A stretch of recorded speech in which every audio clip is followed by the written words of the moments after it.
இங்க அமெரிக்காவுல பிசினஸ் மேனா இருக்கக்கூடிய ஒருத்தரை தமிழ்நாட்டுக்கு வர வைக்கிறாங்க. வந்தவரை ஒரு மாஃபியா கேங்கு இவங்க கிட்ட இருந்து கிட்னாப் பண்ணிட்டு போயிடுறாங்க. கிட்னாப் பண்ண மாஃபியா கேங்கோ நம்ம சிஎம் பார்த்து என்னோட அண்ணன் ஜெயில இருக்கிறான், அவனை ரிலீஸ் பண்ணிட்டு இந்த பிசினஸ் மேனை கூட்டிட்டு போங்கன்னு சொல்லிடுறான். வெளியில தெரிஞ்சுன்னா இவருக்கு பிரச்சனை ஆயிரும் நினைக்கிற சிஎம்ஓ உடனே இதை 3 நாளுக்குள்ள முடிக்கக்கூடிய ஒரு அதிகாரியை தேடுறாங்க.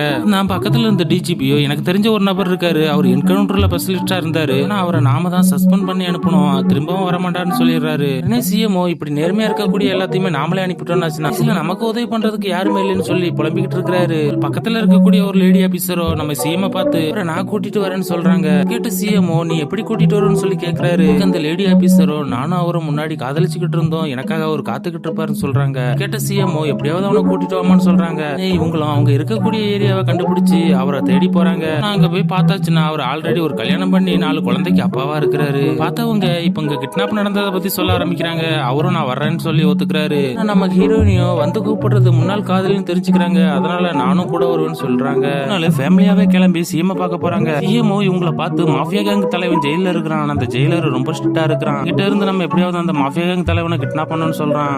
ஹீரோ அந்த ஜெயிலரே அந்த மாஃபியா கேங் தலைவனை கொண்டு ஒப்படைக்கிற மாதிரி பண்றேன்னு சொல்லிட்டு இந்த ஜெயில ஒரு கலவரத்தை தூண்டி விட்டுறான். கலவரத்துல அந்த மாஃபியா கேங் தலைவனுக்கும் அடிபட்டது, அதனால அவனை ஹாஸ்பிட்டலுக்கு கூட்டு வராங்க. அதை பயன்படுத்திக்கிற நம்ம ஹீரோவோ உடனே அந்த ஹாஸ்பிட்டல் இருந்து அவனை கிட்னாப் பண்ணிடுறான். போயிட்டு இருக்கும்போது ஒரு மலை மேல இவங்க சாப்பிடறதுக்காக வண்டி நிப்பாட்டுறாங்க. சாப்பாடு கொடுத்துட்டு நம்ம ஹீரோனி அந்த மாஃபியா கேங் தலைவன்ட்டையும் சாப்பாடு கொடுக்குறாங்க. அவன் சாப்பாடு வேண்டாம் சொல்லவும் நம்ம ஹீரோனியோ அப்படி சொல்லி வற்புறுத்தவன் அங்க இருந்த மலை மேல இருந்து தவறி கீழே விழுந்துடுறான். விழுந்தவன் அங்க இருந்த பாறையில எல்லாம் முட்டி மோதி கீழே இருக்கக்கூடிய ஒரு பைபாஸ்ல போய் விழுந்துடுறான். ஹீரோ நல்ல வேலை அவனுக்கு ஒன்னும் ஆகலன்னு சொல்லிட்டு இருக்கும் போதே அங்க வந்த ஒரு பஸ் அவனை அடிச்சு தூக்கிடுது. அதனால அவன் அங்கேயே இறந்து போயிடுறான். மாஃபியா கேங் தலைவன் இறந்து போனதுனால இப்ப என்ன பண்றது தெரியாம இருக்கிற நம்ம ஹீரோ ஹீரோட இருக்கிற மாதிரி ஒரு செட்டப் பண்ண ஆரம்பிக்கிறாங்க. அதுக்காக அவனோட கை கால் எல்லாத்துமே கயிறு மூலமா ஆப்ரேட் பண்றாங்க.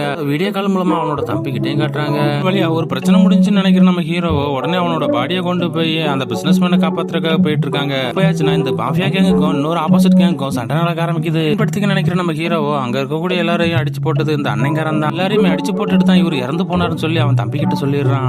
அந்த தம்பிக்காரனும் அந்த பணைய கைதியா இருக்கக்கூடிய பிசினஸ் மேனை விட்டுடுறான். அந்த சமயம் அங்க இவங்களை ஃபாலோ பண்ணிக்கிட்டே வந்துட்டு இருந்த ஜெயிலர் தம்பிக்காரனை பார்த்து இவங்க சொல்றது எல்லாமே போய் உங்க அண்ணன் இறந்து 48 மணி நேரம் ஆச்சுன்னு சொல்லிடுறான். தம்பிக்காரன் என்னவா ஏமாத்த பாக்கிறீங்கன்னு சொல்லி எல்லாருமே அடிக்க ஆரம்பிக்கிறான். இதுல இருந்து தப்பிக்கிற நம்ம ஹீரோவோ உடனே அந்த பிசினஸ் மேனை கூட்டிக்கிட்டு அங்க இருந்த ஒரு பாலடைஞ்ச பில்டிங்க்கு போயிடுறாங்க. இந்த தம்பிக்காரனும் நிறைய பேரை கூட்டிட்டு இவங்களை சுத்து போட ஆரம்பிச்சிடுறான். பார்த்தவங்க எல்லாருமே பயந்து போய் இருக்கிறாங்க. அப்ப ஹீரோயினி நம்ம ஹீரோவை பார்த்து எனக்கு கடைசியா ஒரு ஆசை இருக்குது, அதை மட்டும் நிறைவேற்றுங்கன்னு சொல்றா. அதை கேட்ட ஹீரோவோ என்னன்னு சொல்லி கேட்டா முன்னாள் காதலியை காட்டி இவ்வளவு உங்களோட தங்கச்சின்னு சொல்லிருங்க, அது மட்டும் போதும்னு சொல்றா. அதனால முன்னாள் காதலிக்கும் மனைவிக்கும் சண்டை வர ஆரம்பிக்குது. இதெல்லாம் பார்த்த ஹீரோவோ பொறுக்க முடியாம ஒட்டுமொத்த கோவத்தையும் வெளியில இருக்கக்கூடிய மாஃபியா கேங் மேல காட்டிடுறாரு. மாஃபியா கேங் ஆட்களையும் அந்த தம்பிக்காரனையும் போட்டு தள்ளிடுறாரு. பார்த்த காதலியும் மனைவியும் மிரண்டு போறாங்க.